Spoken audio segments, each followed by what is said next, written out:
big girl then.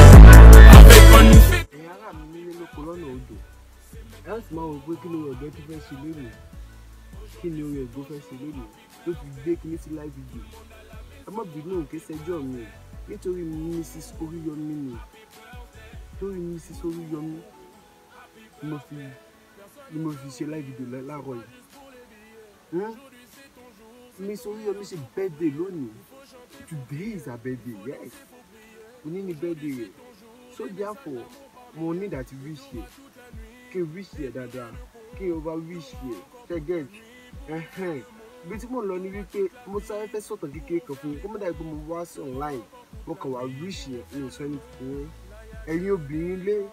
Ẹ máa kó àwọn bàbá yín lé. Ìgbà táwa sì ń bẹ nígbà ayé ìgbà náà lọ́hùn. Ní 1897. Jesus is Lord. Àwọn ń bẹ ní kékeré nígbà náà. Tá bá jókòó sẹ́gbẹ̀ẹ́ àwọn ìyá wa.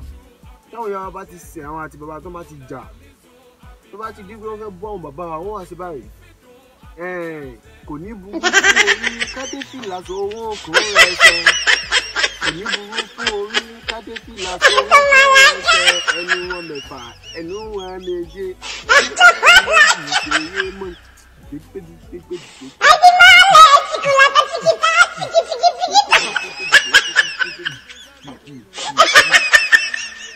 Orin tí mo kọ yẹn ó yẹ kẹ́ ti mọ̀. Tí wọ́n bá ti pé àwọn bàbá wa ti ń fẹ́ yàwó méjì mẹ́ta, wọ́n á sọ pé kò ní burú fún orí, kò ní burú fún orí káwá dé fìlà sórúnkún ẹsẹ̀. Àtọ́ ti pé wọ́n ti fẹ́ yàwó méjì ní, wọ́n ti fẹ́ mẹ́ta, wọ́n á gbórin bẹnu kò ní burú fún orí káwá dé fìlà sórúnkún ẹsẹ̀. Ẹnu wọn mẹ́fà, ẹnu wọn méje. Àwọn òbẹ̀ lẹ́nu méjì ṣeré mọ́, àwọn bàbá ti dẹ lẹ́nu mẹ́fà. Wọ́n wá rántí gbà náà táwọn bàbá náà bá ti ń bọ̀, wọ́n bá ti gbọ́ pé wọ́n ti ń kọrin yẹn, àwọn bàbá wọn sì báyìí.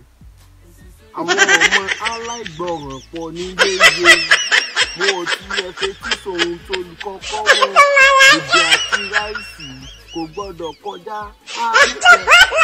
Jẹ wá mu láyọ̀ gbogbo èrè ní ti tiwọn.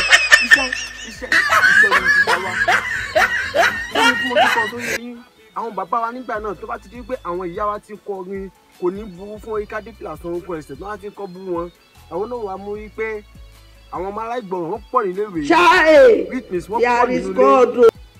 Tí wọ́n bá ti kó wọn òtí kí fojú sí tí gbogbo bàbá bá ti ń kọ́ wọn báyìí. Dòdò àti ráìsì ní ìkọ̀gbọ̀rọ̀ kọjá wọn jẹ oúnjẹ ní tiwọn. Oúnjẹ ní tàwọn obìnrin. Obìnrin àìláìkè jẹjẹ. Yóò bí mo mú. So bí mo ṣe sọ wọ́n mọ̀ burú gan o. Láti àwọn bàbá wa gan ó yẹ kó mọ sọ àwọn obìnrin kó tó fẹ́ wọn. Èmi náà ní sìn mi ti màrí o. Àdúrà tí mo ń gbà ní wípé kó lọ kó mọ̀ yẹ kí n sìn yàn. Àbí Oríyọmí, Mrs. Oríyọmí, I wish you happy birthday, long life and prosperity. Wòye ẹ̀mí inú owó ọmọ àlàáfíà ìdùnnú ẹ̀mí gígùn. Ó ní gbé egun eléegun. Oríyọmí, you see me here? I'm not egun eléegun. I'm egun gangan, not egun eléegun. Tó bá gbé mi kì í ṣe egun eléegun ló gbé. Egun ló gbé. So you better come for me. Ní kọ́ kò ní burú fún orí fún àwa o. Sì ní kọ́ àwọn ọmọ aláìgbọràn. Wọ́n pọ̀ ní ìwé ní kọ́ tó gbé mo máa rí pé I need understanding. So you get my point now. Happy birthday. Wish you long life and prosperity.